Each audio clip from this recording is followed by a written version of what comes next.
시작하겠습니다. 지공화상 불이송 이제 여섯 번째 이제 하겠습니다. 불성 천진자연 역무인연 수조 이렇게 됐어요. 불성은 천진하고 자연스러워서 닦아서 만들 까닭이 없다. 아주 중요한 내용이에요. 우리의 천진불성, 이거는 천진이라는 건 본래부터 누구에게나 완벽하게 이미 갖추고 있는 것이고, 우리가 늘 활용해서 자지하게 쓰고 있는 것이고, 이거는 닦아서 만들 까닭이 없는 겁니다. 닦아서 만든 까닭이 없다, 이렇게 얘기를 하면 우리는 어떻게 생각하냐면, 그래도 닦아야 되는데 그냥 아마 여기 뭐 왠지 몰라도 이렇게 말해 놓은 것 같다는 느낌을 가져요. 이게 액면 그대로 진짜거든요. 닦아서 만들 까닭이 없다, 이 말이 진짜란 말이에요. 그냥 우리 뭐 하라고 그냥 이렇게 만들어 놓은 말이 아니고 진실을 이야기하는 거예요. 진실을.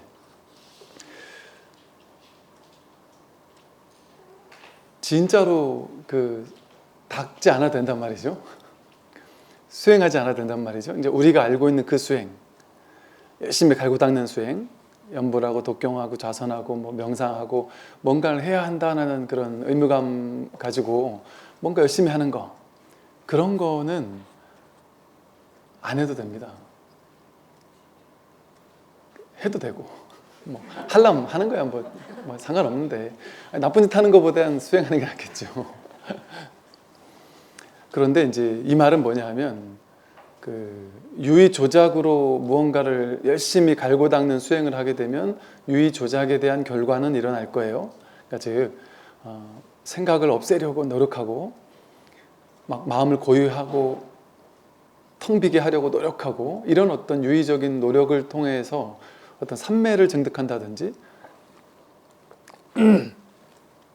뭐 어떤 뭐 고요함을 체험한다든지, 뭐 어떤 사람 뭐 공을 체험한다든지, 뭐 이런 식으로 나름대로의 그 공부에 대한 결과는 일어날 거예요. 그리고 뭐 삼매 뭐 이런 것 정도만 체험을 해도 일반적으로 그냥 평범한 사람들이 느껴보지 못한 것들을 체험하다 보니까, 와, 이 불교에 뭐가 있구나 하는 신심은 생기죠. 신심이 생겨서 와, 이걸 내가 더 파고들어 봐야 되겠다 하는 어떤 그 정도는 있을 수 있는데, 그렇게 유의조작으로 만들어낸 삼매는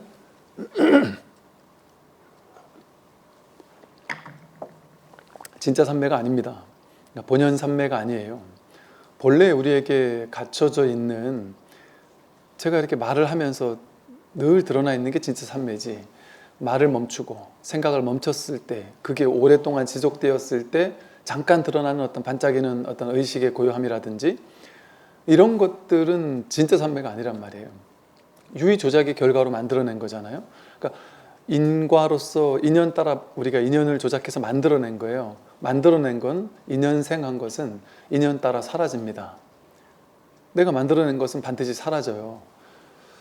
그 부처님께서 뭐 억지로 조작해가지고 만들어내는 삼매 뭐 이런 거를 우리한테 권한 건 아니잖아요.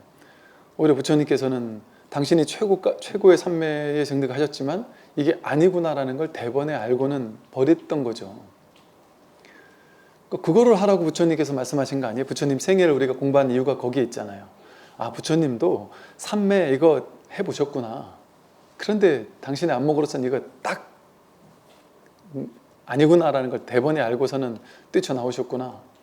고행 아닌 걸 고행 6년을 해보시고서는 고행 아니다 하고 탁 털어내셨구나.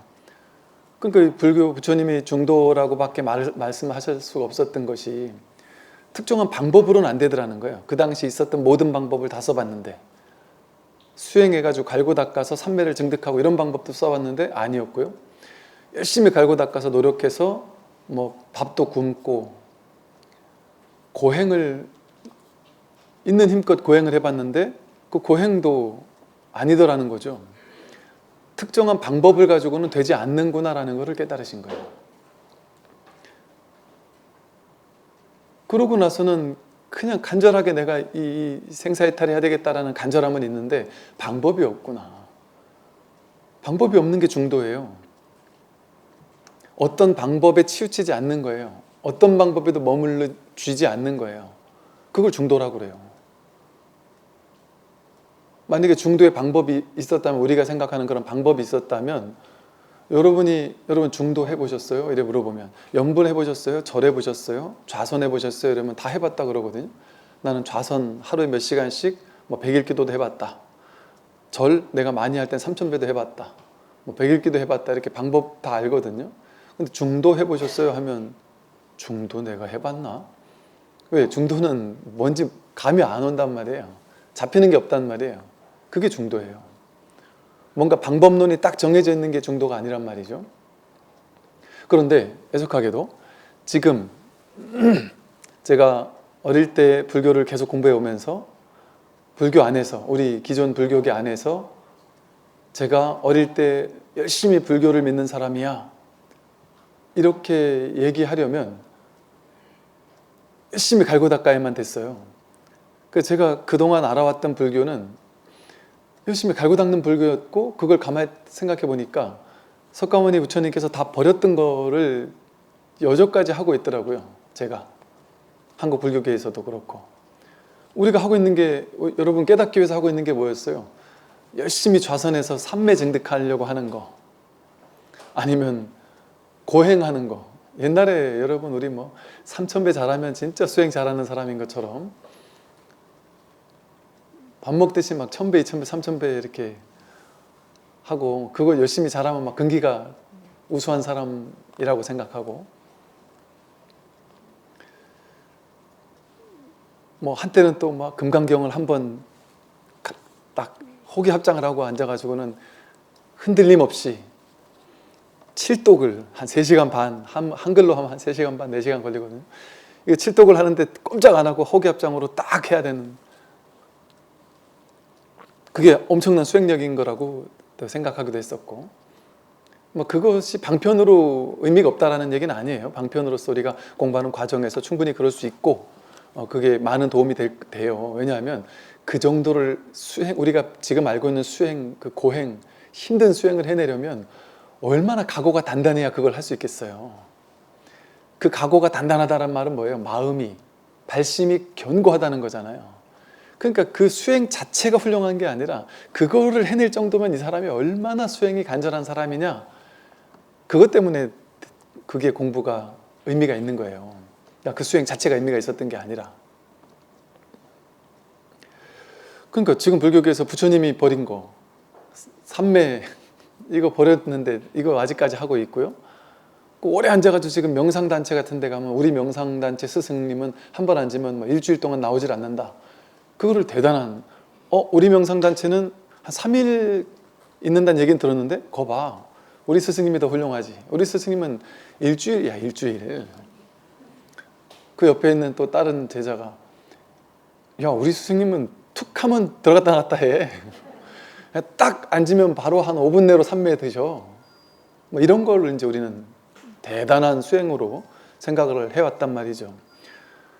또 고행주의, 앉아가지고 버티는 거. 옛날 초기 선불교에서 장좌불화라는 말, 눕지 않고 딱 꼿꼿하게 앉아있는다, 이 말은 조금 눕지 않고 앉아있는 수행자를 욕하는 말로 많이 쓰였어요. 장좌불화 해가지고 네가 부처 되겠냐? 그러면서 혼내는 그런 말로 많이 쓰였었어요. 놀랍잖아요. 우리가 그렇게 열심히 갈고 닦고 했는데 그게 아니라고 얘기를 하니까. 그러니까 이거는 여러분, 제가 이렇게 대중설법을 하다 보니까 참 또 이 다양한 방편의 효용같이 또 방편의 측면을 완전 무시할 수는 또 없는 게 있다 보니까, 뭐 그것도 나름대로 효과는 있다고 하지만, 제가 본질적인 말씀을 드린다면 수행 할 필요 없어요. 여러분 같으면 하지 마세요. 뭐 딴 사람 하는 사람들은 그 열심히 하는 거고 그 인연따라 하는 거고. 근데 이 공부해서 내가 우리 지금 이 선불교 공부하잖아요. 특히 초기 선불교로 우리가 직지인심으로 견성성불 하겠다고 모인 거 아니에요. 그런 사람이면 자연스럽게 수행하는 자리에 가면 열심히 하면 돼요. 안 할 필요 없죠. 당연히 열심히 하면 되죠. 안 하고 노는 것보단 수행하는 게 낫죠. 그런데 굳이 수행 안 해도 될 뿐 아니라 때로는 이제 오히려 공부에 방해되는 측면도 있어요. 왜냐하면 수행을 하려고 하는 의도가 내가 정말 열심히 수행해야 된다고 마음 먹고 계신다면 그 의도가 그 마음에 뭐가 깔려 있겠어요? 이 수행을 통해 깨닫겠다. 이 수행을 통해 어떤 결과를 얻고자 하는 그런 갈구, 추구하는 마음이 딱 깔려 있는 거 아니겠어요? 그 마음이 쉬어줘야 돼요. 그런데 하되 함이 없이 해야 한다.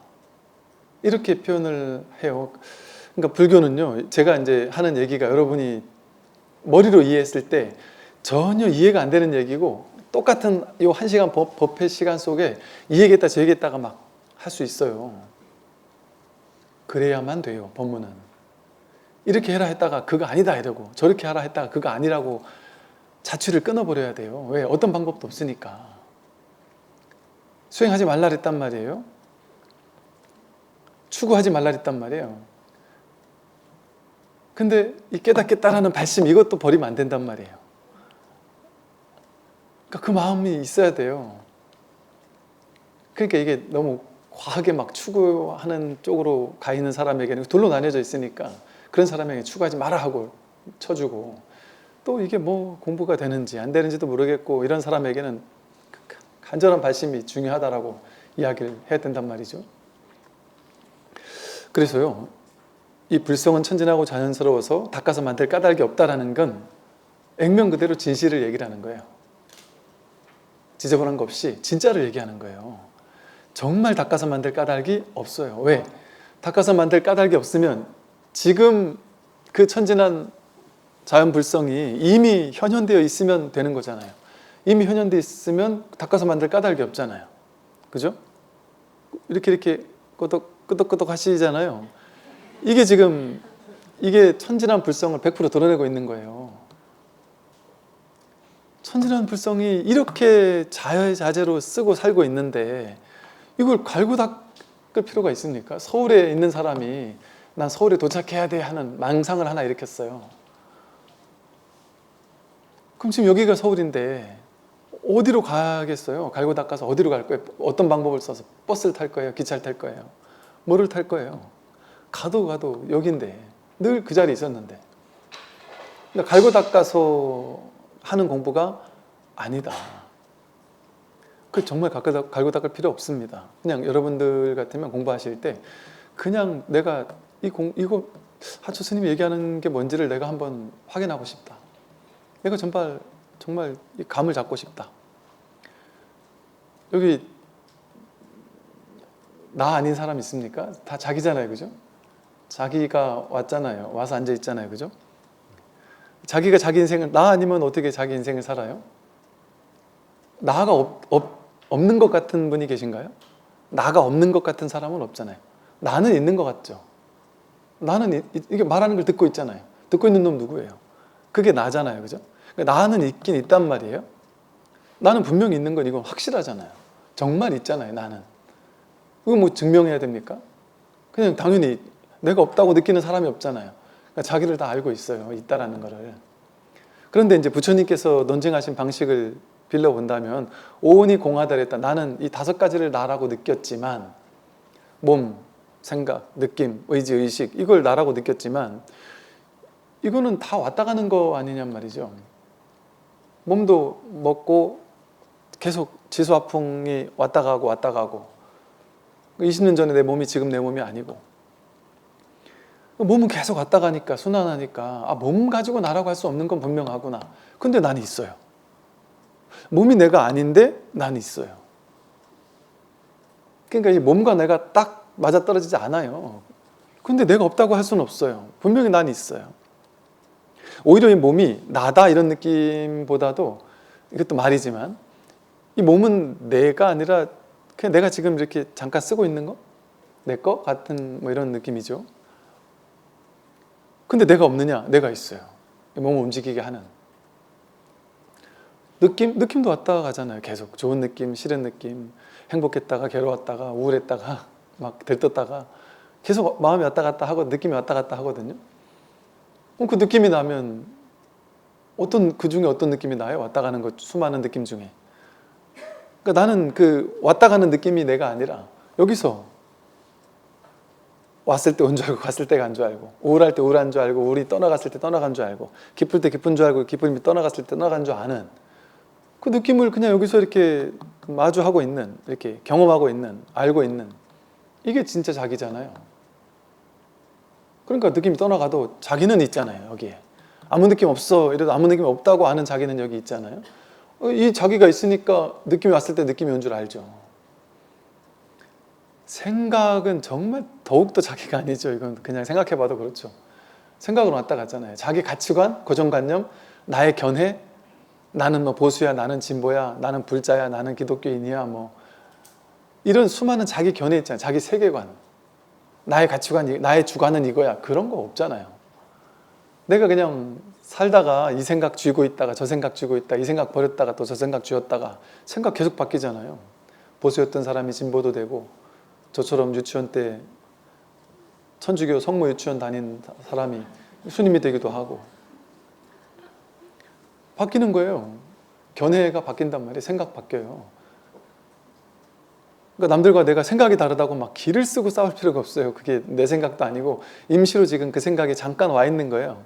근데 내가 옛날에 보수적인 생각에 있을 때나 진보적인 생각으로 바뀌었을 때나 그 내용물은 왔다 가는 거잖아요. 근데 거기서 이렇구나 하고 알고 있는 자기가 그게 진짜 자기죠. 의지, 내가 뭘 하고 싶은데 하고 싶은 게 계속 지속됩니까? 내가 뭐 하고 싶다고 내가 그런 사람인가요? 제가 그 히말라야를 너무 가고 싶었을 때 막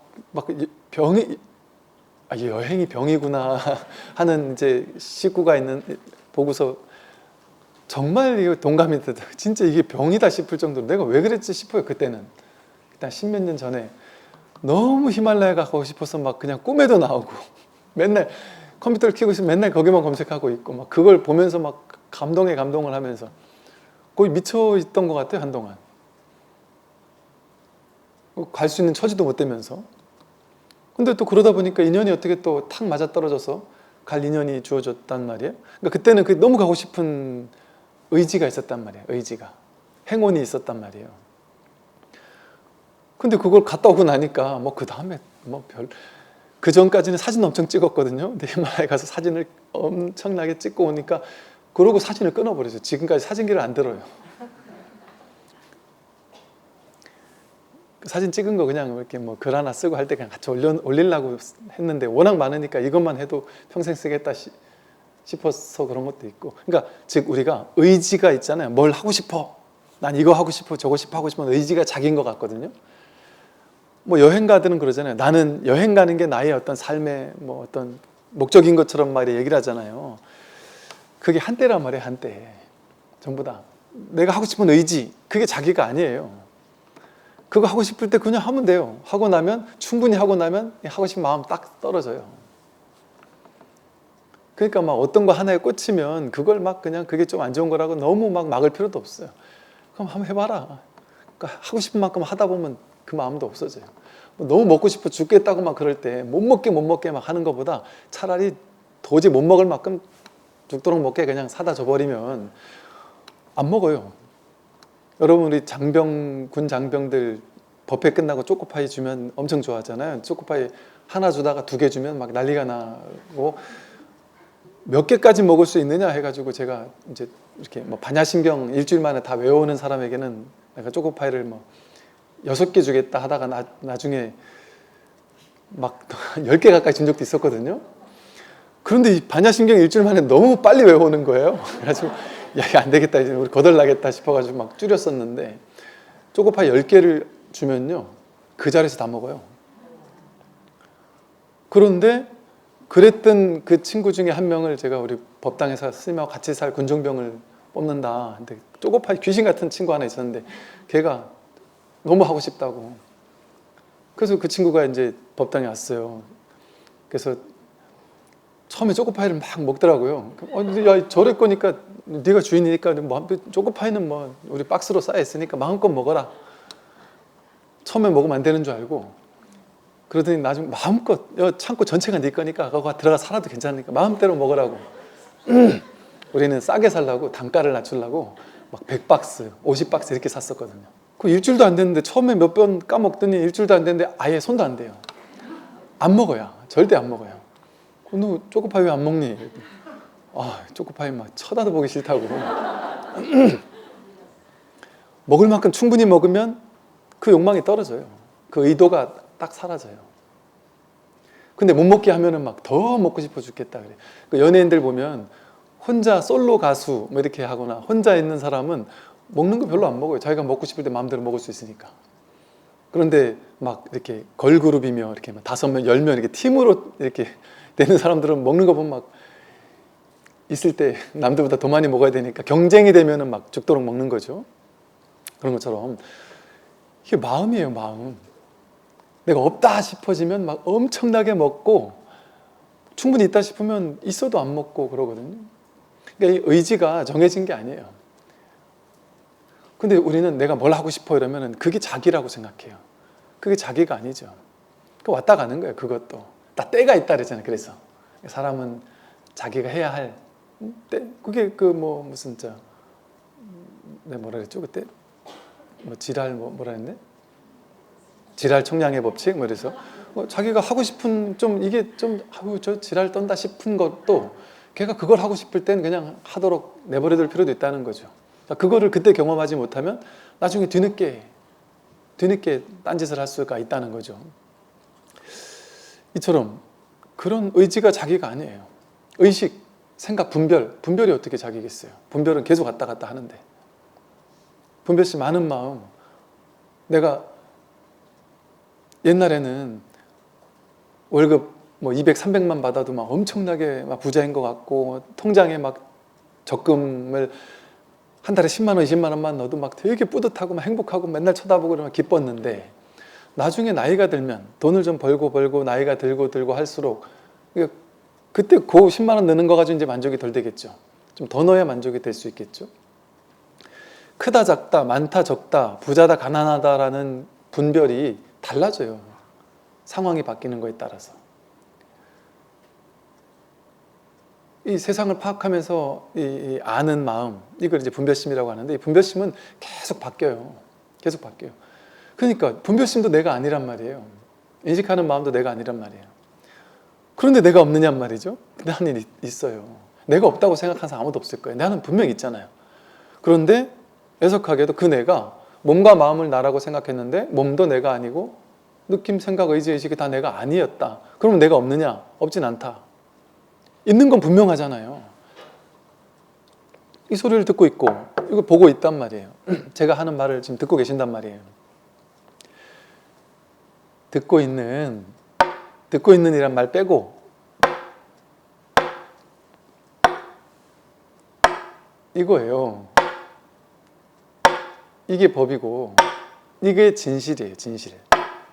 이게 진실이고 이걸 말로 하니까 그냥 마음이라고도 하고 본래 면목이라고도 하고 이걸 주인공이라고 이걸 붙여라고 하는 거예요.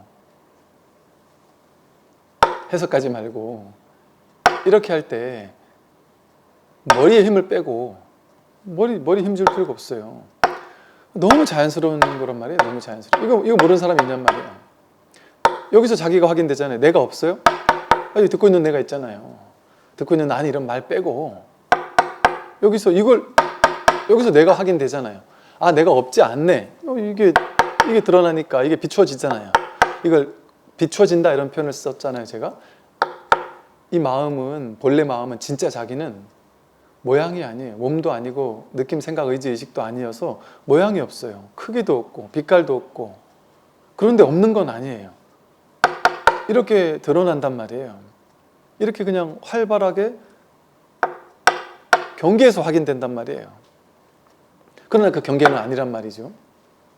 그러니까 여기서 자기가 내가 없는 건 아닌데 내가 있다는 게 이렇게 생생하게 드러나잖아요.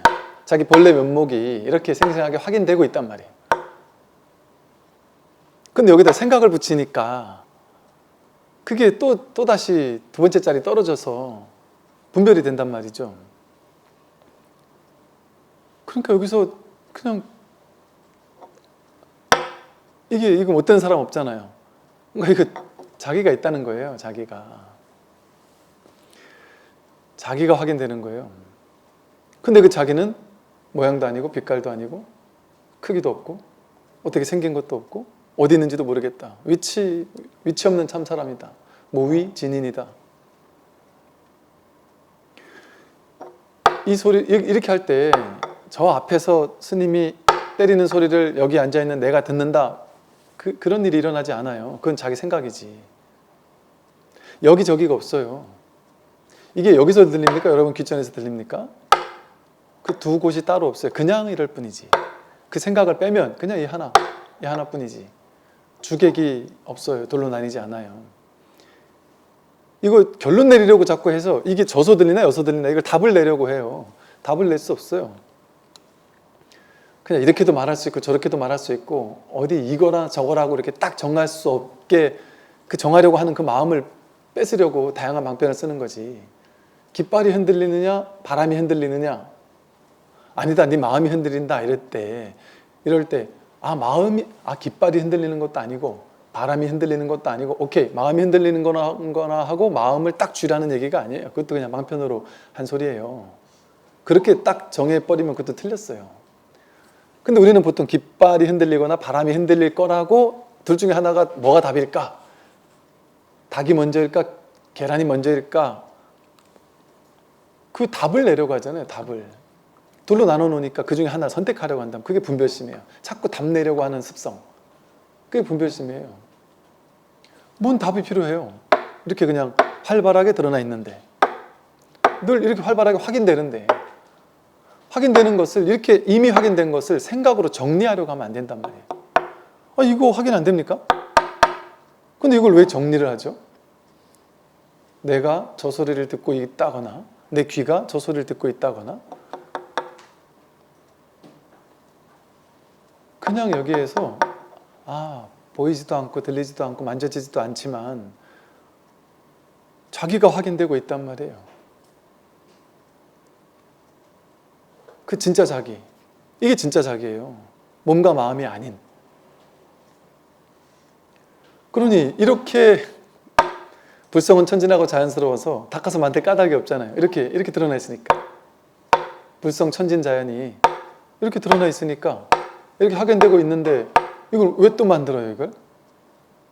이거 여러분 좌선해가지고 딱 고요한 마음으로 들으면 더 잘 들리고 그냥 들으면 안 들리나요? 이거 닦아서 막 만들어야 이걸 들을 수 있나요? 우리 본래 성품이잖아요. 본래 자기가 늘 쓰고 있는 자기의 살림살이란 말이에요. 닦아서 만들 건 그래서 아무것도 없습니다. 그래서 이 공부는 이게 참 이거 제가 하는 말을 믿을 수가 없어요. 사람들이 믿을 수가 없어요. 왜 믿을 수가 없느냐? 2500년 동안 불교가 너무 덧칠이 많이 되어버렸어요. 문화, 사상, 전통, 종교 이런 이름으로 여러분 이런 불상에 불상제 탱화에 화려한 탱화에 막 절에 있는 온갖 오묘한 단청에 이런 연등에 이런 복장에 가사장삼에 머리 깎은 머리에 이런 거에 진짜 불교가 있을까요? 이거 2500년 동안 너무 많이 오염이 된 거예요. 너무 많이 덧칠이 된 거예요. 어찌 보면 오염이고 어찌 보면 덧칠이죠. 거기 속으면 안 됩니다. 여러분 거룩한 스님이 이게 빳빳하게 다린 옷을 입고 산사에서 조용한 산사에서 텅 빈 방에서 나와서 방석을 탁 깔고 앉아가지고 모기가 뜯기든 말리든 딱 앉아가지고 거룩하게 탁 앉아있는 스님의 모습을 보면 와 거룩하고 청정한 스님이시구나. 저 스님의 저 수행을 특히나 막 100일째 지금 앉아가지고 눕지 않고 저를 정진하고 계신다. 그러면 우리가 어떤 상이 있겠어요? 와 저분의 도력에 내가 범접할 수가 없겠구나. 나를 어떻게 저기에 견줄 수가 있겠나. 저분은 우리와는 차원이 다른 분이다. 저분은 깨달았거나 우리보다 훨씬 빨리 깨달을 것이다. 나는 맨날 밥하고 설거지하고 빨래하고 자식들한테 막 닥달하고 남편하고 싸우고 직장생활하고 이러는 나는 저분의 청정하면은 털끝 밑에 때만큼도 못 미칠 거야. 그런 생각을 하지 않겠어요? 그런데 불교에는 어떤 얘기가 있는지 아세요? 이 집에 그러니까 아주 청정한 수행승이, 계율을 잘 지키고 열심히 수행하는 청정한 수행승이 있었고 고고하게 살았고, 그 옆집에 창녀가 살았어요. 그 창녀는 마음속으로 이 스님을 존경하면서 좀 전에 그 마음, 우리들 마음처럼 저 스님처럼 정말 저런 삶을 나도 살고 싶다, 얼마나 아름다운가, 이런 마음으로 살았고, 그러나 창녀를 하면서 이 스님은 겉으로는 고고한 척 다 수행은 열심히 하는데 여전히 깨닫진 못하고, 그 옆집에 드나드는 사람들을 보면서 분별 망상이 들었겠죠. 그 죽고 나서 어떻게 됐다 그래요? 스님은 지옥 가고 창녀는 뭐 어떻게 됐다, 이런 얘기가 있어요. 반대로 됐다는 얘기거든요. 그게 그렇게까지 극단적인 말을 한 이유가 뭐겠어요? 불교의 그런 이야기 속에 그런 얘기가 등장한 이유가 뭐겠어요? 불이법이라는 거예요. 여러분, 천진하고 자연스러워서 불성은 닦아서 만들 까닭이 없어요. 그렇게 산골짜기에 가서 고요한 곳에 앉아서 그렇게 하는 스님들을 제가 이렇게 폄하하는 얘기가 전혀 아니고, 그 스님들은 워낙 훌륭하시고 그러신 분인데 그런 분들 못지않게 여러분도 똑같이 거룩하다는 얘기를 하는 거예요. 그렇지 않다면 이거 불교 아니에요. 불이법 아니에요. 그분들이 그렇게 앉아가지고 만약에 깨닫지 못했다면 그분은 여전히 중생인 거예요. 근데 여러분들이 이 일상 속에 살면서 질퍽한 진흙 속에 살면서 내가 연꽃이라는 걸 깨달았다면 나는 매일같이 치고받고 싸우면서 직장생활을 해도 부처예요. 그 청정함이 전혀 훼손될 수가 없어요. 왜냐하면 그 청정함은 본래 갖춰져 있는 본연 청정이기 때문에 그래요. 창녀가 창녀일을 하더라도 본래 청정이라니까요. 그 사람은. 유마경에도 나와요, 그런 이야기가. 둘이 아니라는 소리예요. 유마경에 어떤 사람이 깨닫느냐, 막 창녀촌을 드나들고 나쁜 짓을 하고 막 범죄를 저지르고 죽이고 그런 사람이 깨닫는다, 이렇게 얘기를 해요. 그 말은 그거 해야 깨닫는다는 얘기가 아니에요.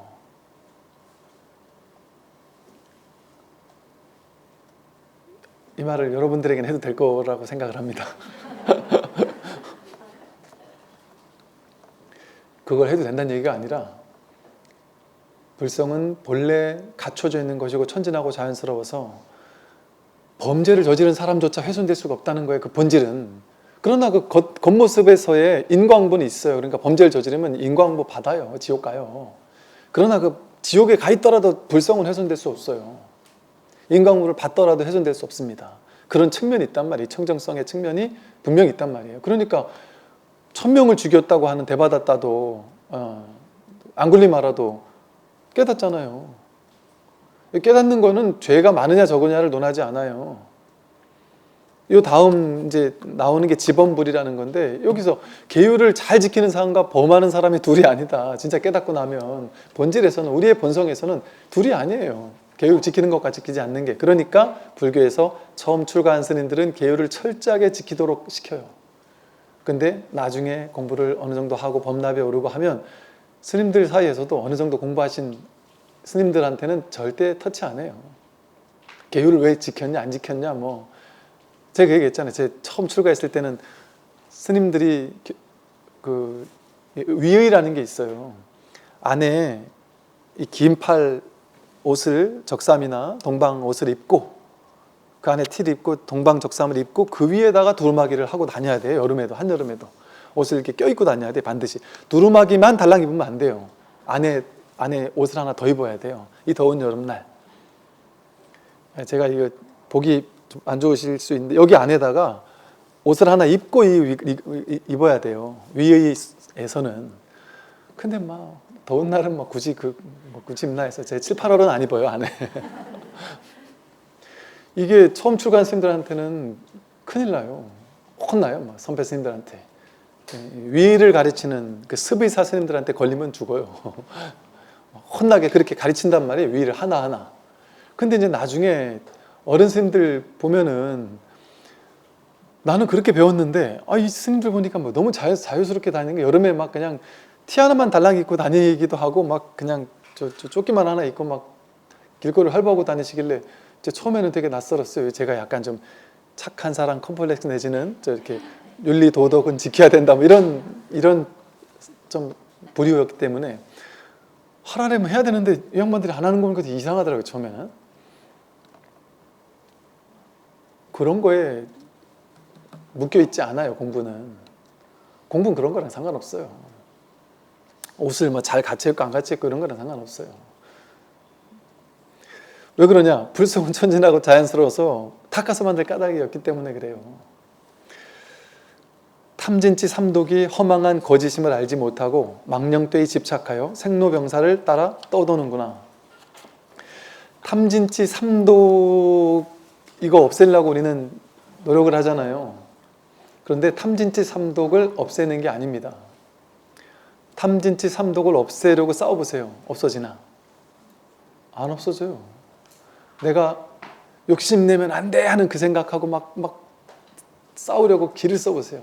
화내면 절대 안 되라는 생각으로 나는 죽을 때가 화 절대 한 번도 안 낼 거야. 화를 내면 도인이 아니야. 뭐 이런 생각으로 싸워보세요. 안 돼요. 안 될 뿐 아니라 그게 더 큰 화가 있는 거예요. 자기 안에. 화내지 않는 게 둘로 나뉘어져 있으니까 하나는 좋은 거고 하나는 나쁜 거니까 하나는 취하고 하나는 버려야 된다는 생각이 있는 거잖아요. 욕심을 부리면 안 되라는 한 생각에 집착해서 욕심 부리면 나쁜 거고 욕심이 있으면 나쁜 거고 욕심이 없으면 좋은 거야. 그걸 탁 쥐고 있는 거잖아요. 그게 없어요. 탐진치 삼독이 본래 허망한 가짜예요. 이게 본래 허망한 가짜예요. 그러니까 그 선사스님들 말에는 스님들이야 무소유잖아요. 무소유인데 뭐라 그래요? 이 공부한 스님들은 하룻밤에 황금 1000냥을 써도 상관하지 않는다. 그런단 말이에요. 그게 무슨 말이겠어요? 소유 무소유에 얽매이는 건 아직 공부하는 사람이에요. 소유해도 상관없고 안 해도 상관없어요. 거기 마음에 얽매이지 않는 게 그게 무소유지. 실제 내가 소유했냐 안 했냐가 중요한 게 아니에요.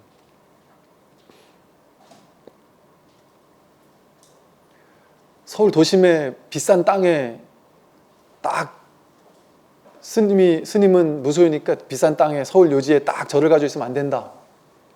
그러면 저 강남 봉은사나 서울 조계사는 문 닫아야죠. 스님들이 어떻게 그래 비싼 땅에 앉아 있느냐? 그러지 않잖아요, 우리가. 여러분 이제 유발 하라리가 쓴 사피언스 그 책에 이 얘기가 있어요. 되게 인상적이었어요. 이 세상에, 이 세계에 본래 이런 이 세상이 지금 만들어진 게 전부 다 상상으로 만들어진 거라는 거예요. 모든 돈의 가치며 소유며 모든 게 다 상상이 만든 거를 사람들이 진짜라고 믿기 시작했다는 거예요. 근데 그게 최초에 이런 일이 있었다는 거예요. 어떤 또라이 하나가, 어떤 미친놈 하나가 이상한 상상을 하나 하기 시작했대요. 옛날에 원시 시대 때는 있을 수 없는 일인데 원시 시대 때 그 멍청한 이상한 사람 하나가 말도 안 되는 소리를 주장하기 시작한 사람이 생긴 거예요. 그 사람 생각이 뭐였냐면 이 지구라는 땅덩이 대지 위에다가 내가 금을 쫙 그어놓고 나서 이 내가 금 근 거, 이 안에는 내 땅이야. 이거 내 소유야, 내 거야. 이거를 사람들에게 믿게만 할 수 있으면, 사람들이 이걸 믿게만 할 수 있으면 얼마나 좋을까? 이거 믿게만 할 수 있으면 이거 진짜 내게 될 건데? 이런 상상을 누군가가 했다는 거예요. 근데 그 상상을 누군가가 할 때 모든 사람이 뭐라 그랬겠어요? 미친놈. 땅이 어떻게 네 거 내 거가 있어? 땅이 먼저 있고 네가 왔다 가는 건데 네가 네 거라는다고 그 땅이 네 거냐? 네 거일 수가 없는데. 그런데 이 미친 상상을 누군가 한 명이 이렇게 해가지고 사람들에게 자기 땅을 만들게 하고 사고 팔게 하고 등기치게 하고 이걸 상상을 한 거죠. 근데 이거를 미친 생각이니까 누구도 믿지 않았는데 누군가가 강력하게 이것을 주장하면서 사람들이 그걸 믿기 시작했다는 거예요. 그 상상을. 땅을 소유할 수 있다라는 상상을. 땅은 소유할 수 없잖아요. 본래가 소유할 수 없잖아요. 근데 소유할 수 있다라고 믿는 거예요, 그냥. 근데 그 믿음이 있으면 내가 이 땅을 소유했어 하면 괜히 든든한 거예요. 그 믿음만 있어도. 내가 이걸 내가 안 쓰지만 내가 정말 필요할 때 내가 쓸 수 있어 하는 뭐 황금이 막 수억 원 하는 황금이 내가 딱 숨겨져 있다. 그러면 사람은 어떻겠어요? 내 통장 잔고에 내가 수억 원 있어. 그런데 내가 그거 굳이 안 쓸 거야. 현실에서는 그냥 내가 살 수 있는 만큼 최대한 살아보고 나중에 정 필요하면 그때 가서 꺼내 쓰지 하는, 꺼내 쓸 수 있는 돈이 막 많이 있다고 딱 믿고 있어요. 든든하게 믿고 있어요. 그러면 현실이 너무 힘들어도 돈이 진짜 없는 사람보다, 그 사람도 가난하게 살고 나도 가난하게 살지만 나는 든든한 믿는 구석이 있고 저 사람 믿는 구석이 없으니까 진짜 괴롭겠죠, 마음이. 나도 똑같이 가난하게 살지만 나는 든든한 믿는 구석이 있으니까 든든해요. 그러다가 둘 다 똑같이 그러고 살다 가난하게 살다가 어느 정도 나이가 돼서 둘 다 죽었어요. 이 사람은 뭘 믿은 거죠? 그거 한 번도 써보지 못하고 그러니까 든든함만 느끼고 있었어요, 마음속에서. 근데 이 사람은 그 든든함을 모르고 살다 보니까 평생을 가난한 줄 알고 막 비참하게 살았어요. 나는 가난하지만 당당하고 든든하게 살았어요. 그 가난을 즐기면서 살았어요. 근데 결국에는 똑같이 살다 둘 다 죽었어요. 그 상상 아니었나요? 우리가 믿고 있는 뭐 돈의 가치, 뭐 국가, 뭐 내 가족, 이게 다 상상이에요. 어떤 사람이 남이 갑자기 내가 사랑한다라는 그런 콩깍지가 끼기 시작하면서 내 돈을 다 줘도 아깝지 않은 사람이 돼버리잖아요. 그러다가 콩깍지가 확 벗겨져 버리면 내가 미쳤었구나. 그러면서 또 이혼의 도장 너무 쉽게 찍기도 하잖아요. 그러니까 마음 하나로 뭔 짓이든 다 한단 말이죠. 이 세상 자체가 허구고 상상이에요. 탐진치 삼독? 이게 다 허구고 상상이에요. 내가 욕심, 탐심이 있어요. 내가 뭐 수석 전문가예요. 돌 전문가예요. 땅에 다니면서 맨날 돌만 찾으러 다니는데 내가 그 돌에 욕심이 막 많아요. 그래가지고 어디 다녀보니까 막 좋은 돌들이 있어요. 그래가지고 그 돌을 막 훔쳐다가 낑낑 매면서 끌어다가 밤늦게 가서 몰래 들어다가 집안에 다 갖다 놨어요. 갖다 놓고서는 집안에 막 그 돈 될 만한 돌들을 막 잔뜩 싸다 놨어요. 내가 너무 돌을 좋아하다 보니까 그 돌이 막 다양하게 희한하게 생긴 돌들이 너무 좋아서 애착해가지고 돌에 애착해서 막 모아놓고 혼자 흐뭇하게 바라보고 즐거워했어요. 그러다가 어느 정도 나이가 들고 시간이 흐른 다음에 자기가 이제 딴 데 꽂히기 시작했어요. 그래서 돌은 이제 관심 밖이에요. 그리고 이제 이게 돌 관리하려고 괜히 비싼 집에다가 이 돌을 갖다 넣어놔야 되나 싶어서 이게 뭔 의미가 있나 싶어서 돌이 이제 별 관심이 없어졌어요. 그래서 그 돌을 이제 다 갖다 버려버렸어요. 그럼 이 사람은 탐심을 부린 걸까요? 안 부린 걸까요? 그냥 땅에 있던 그 누구도 신경 안 쓰는 돌을 이 사람은 집착을 해서 그걸 갖다가 집에 갖다 놨단 말이에요. 탐심을 부렸단 말이에요. 그래서 다시 그냥 거기다 갖다 놨어요. 그 마음이 없어져가지고. 그럼 이 사람은 탐욕을 부린 걸까요? 안 부린 걸까요? 자기 마음에서 탐심이 생겼다가 마음에서 내려놔진 거예요. 여러분이 수조 원을 벌어도 수백조를 벌어도 그 진짜 여러분 걸까요? 대지의 것이고 이 우주 법계의 것일까요? 사실 이 세상의 것이에요. 그거는 다 그냥 내가 내 거다라는 느낌, 이 마음 그냥 가지고 살았을 뿐이에요. 그런 게 실제하지 않아요. 죽고 나면 본래 내 게 아니었기 때문에 죽고 나도 본래 내 게 아닌 거예요. 내 마음속에서만, 내가 살아있는 동안 내 마음속에서만 이게 내 거야 이런 마음이 있는 거죠. 제가 그때 있을 땐 몰랐는데 지금 제가 이제 딴 지역에 가 살아보니까 서울 용산의 한복판에 지금 잘 나가는 뭐 요즘에 용리단길 이러대요. 거기에 신용산 그 국방부 법당에 있었잖아요. 그 용산 한가운데 터도 얼마나 넓고 잔디밭도 있고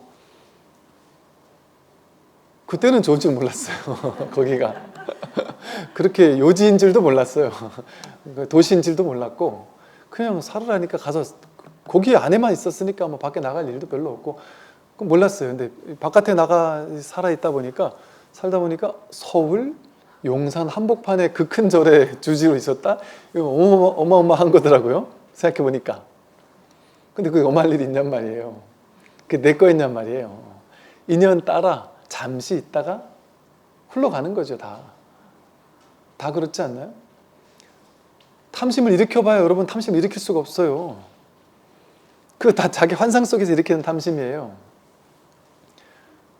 탐심 막 일으킨 마음을 가지고 그 탐심 때문에 내가 괴로워, 뭐 나는 너무 욕심이 많아, 막 이러고 살다가 어느 날 또 탐심이 내려놔지면 거기에 대한 집착이 놓여나면 또 다른 거로 옮겨가고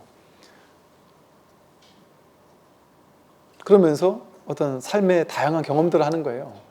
이게 탐심도 이걸 무조건 나쁘다고만 볼 수 없는 것이 어떤 꽂히는 게 있잖아요. 살다 보면 20대 때는 이런 데 꽂히고 30대 때는 저런 데 꽂히고 뭐 어디에 꽂히고 이러잖아요.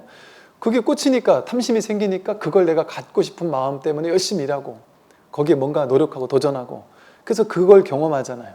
그걸 또 충분히 경험하고 나면 거기에 대한 욕심이 스르륵 사라져요. 왜? 경험을 해야 되기 때문에 그런 인연이 온단 말이에요. 그러니까 그 욕심을 무조건 나쁘다고도 할 수 없어요. 그런 걸 통해 우리는 삶을 경험하고 그 올라와야 되는 어떤 업장 이게 이제 해결되려고 해소되려고 그 마음이 올라와요.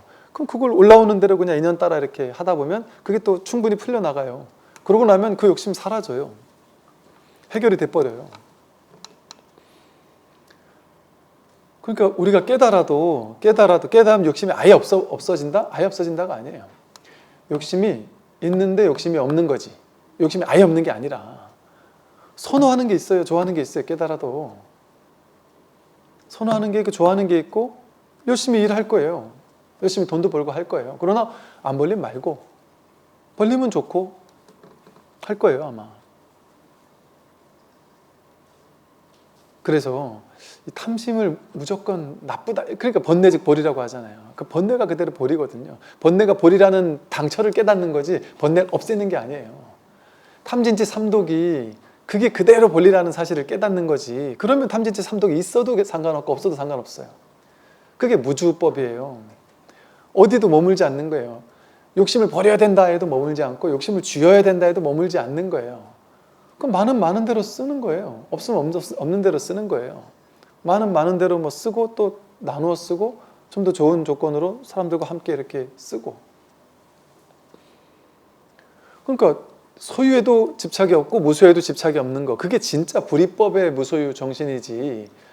내가 가진 거 다 버려야만 된다, 이거는 무소유에 집착하는 거예요.